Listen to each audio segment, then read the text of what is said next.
Next पढ़ते हैं हम एक्यूमुलेटेड प्रॉफिट और लॉसेस में। जो हमारी बैलेंस शीट में अनडिस्ट्रीब्यूटेड प्रॉफिट है, तो मैंने आपको एडमिशन में समझाया था कि अगर पार्टनर उसे नहीं बांटते हैं तो बाद में नया पार्टनर उसमें क्लेम कर सकता है, झगड़ा हो जाता है, इसलिए उसे अभी बांट दो।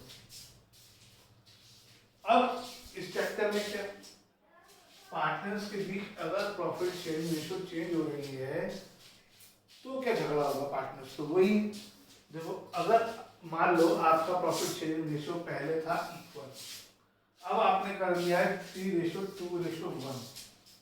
इस हिसाब से अगर आप समझें तो ए को तो बहुत फायदा हो गया है, उसका शेयर बढ़ गया है, be no profit no loss situation में है, और सी का हिस्सा कम हो गया है।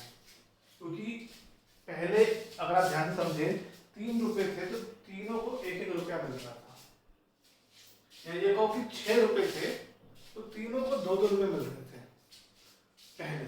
अब 6 रुपए में से पहले को 3, दूसरे को 2, तीसरे को 1 मिलेगा, तो ए का तो हिस्सा बढ़ गया और सी का हिस्सा कम हो गया। बी फिलहाल नो प्रॉफिट नो लॉस पे है।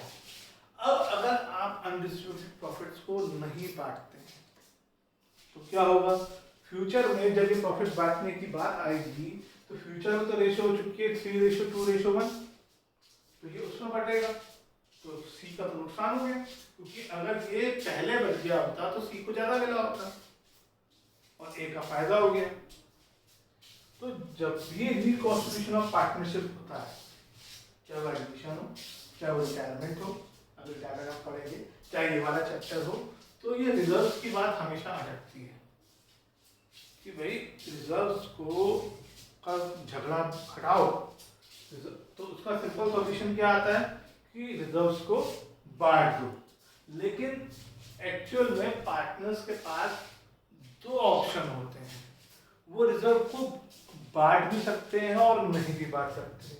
लेकिन रिजर्व बांटने के लिए तो मैंने आपको ये समझाया कि क्या कहते हैं, रिजर्व तो हम इसलिए बांट रहे हैं कि बाद में झगड़ा ना हो, इसलिए तो बांट रहे हैं कि फ्यूचर में झगड़ा ना हो। लेकिन इसमें तो फ्यूचर में झगड़ा हो जाएगा अगर हम रिजर्व को नहीं बांटेंगे, तो रिजर्व ना बांटना तो ऑप्शन ही नहीं रहा।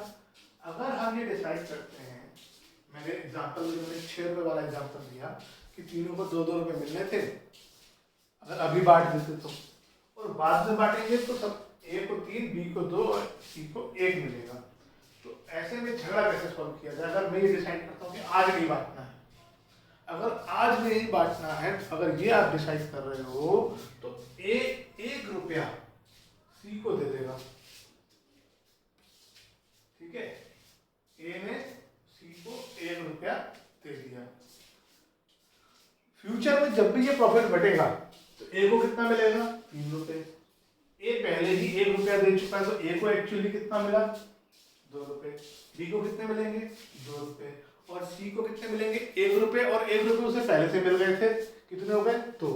ए बी सी को कितने मिल गए, 2, 2 और 2। इसका मतलब अगर हम ये डिसाइड करते हैं कि इन प्रॉफिट्स को अभी नहीं बांटना है तो गेनिंग पार्टनर और सैक्रिफाइसिंग पार्टनर्स के बीच में अमाउंट का सेटलमेंट होगा। ऐसा नहीं कि अगर पार्टनर ने डिसाइड कर दिया कि हम रिजर्व नहीं बांटेंगे तो कोई एंट्री नहीं करेंगे। ऐसा एडमिशन में भी किया जा सकता है, लेकिन वहां हमसे करवाया नहीं जाता है। लेकिन वहां पर भी अगर ये बात कह दी जाए तो उसका तरीका भी यही रहेगा। तो अब क्या ऑप्शन है हमारे पास, हमारे पास 2 केस हैं। पहला कि पार्टनर ने डिस्ट्रीब्यूट एग्री करा है कि प्रॉफिट लॉस को बांटना है, और दूसरा केस है कि पार्टनर्स ने ये एग्री करा है कि प्रॉफिट लॉस हम बांटना नहीं चाहते हैं, हम अनडिस्ट्रीब्यूटेड प्रॉफिट लॉस को बांटना नहीं चाहते हैं। तो अब अगर वो पहले वाले केस में एग्री कर रहे हैं, पहला वाला केस है, तो क्या एंट्री करेंगे वो हमने एडमिशन में पढ़ी। एक्यूमुलेटेड प्रॉफिट के केस में क्या होता है कि कैपिटल बढ़ानी होती है, तो एक्यूमुलेटेड प्रॉफिट डेबिट हो जाएगा और old partners capital account credit हो जाएगा। लेकिन केस 2 की बात अगर करें कि हम ये रिजर्व्स को बांटना नहीं चाहते हैं, तो एक्यूमुलेटेड प्रॉफिट्स को हम डेबिट नहीं कर सकते, नहीं तो वो क्लोज हो जाएगा, और हम तो डेबिट करना ही नहीं चाहते उसे। तो ऐसे में क्या होगा, ऐसे में जो गेनिंग पार्टनर है जिसका शेयर बढ़ रहा है वो सैक्रिफाइसिंग पार्टनर को कंपनसेट करेगा। तो अगेन वही एंट्री जो हमने गुडविल में भी पढ़ी, gaining partners capital account debit to sacrificing partners capital account कर देंगे तो वो एडजस्टमेंट हो जाएगी। और जब बैलेंस शीट आएगी उसमें एक्यूमुलेटेड प्रॉफिट जैसा था, यानी reserve fund, P&L account, general reserve as it is आएगा। ठीक है, अब बात करते हैं एक्यूमुलेटेड लॉसेस की। एक्यूमुलेटेड लॉसेस अगर होंगे तो old partners capital account debit हो जाएंगी टू एक्यूमुलेटेड लॉसेस आ जाएगा। लेकिन अगर पार्टनर डिसाइड करते हैं कि एक्यूमुलेटेड लॉसेस नहीं बांटने हैं तो क्या एंट्री होनी चाहिए? तो बिल्कुल एक्यूमुलेटेड प्रॉफिट की उल्टी हो जाएगी, sacrificing partners capital account debit हो जाएंगे और gaining partners capital account credit हो जाएंगे। ठीक है, अब एक और इम्पोर्टेंट चीज है कि रिजर्व नहीं बांटने हैं, ये क्लियरली मेंशन होना चाहिए। अगर ये मेंशन नहीं है तो इसका मतलब रिजर्व्स को बांटना ही बांटना है। अगर क्वेश्चन में लिखा है, क्वेश्चन में क्या रियल लाइफ में भी अगर एग्रीमेंट में ये डिसाइड हो गया है कि रिजर्व नहीं बांटने हैं तो इसका मतलब हमें गेनिंग टू सेक्रीफाइसिंग एंट्री करनी है, और रिजर्व बांटने हैं तो हमें एडिशन में जैसा हमने सीखा था बिल्कुल वैसे ही करना है।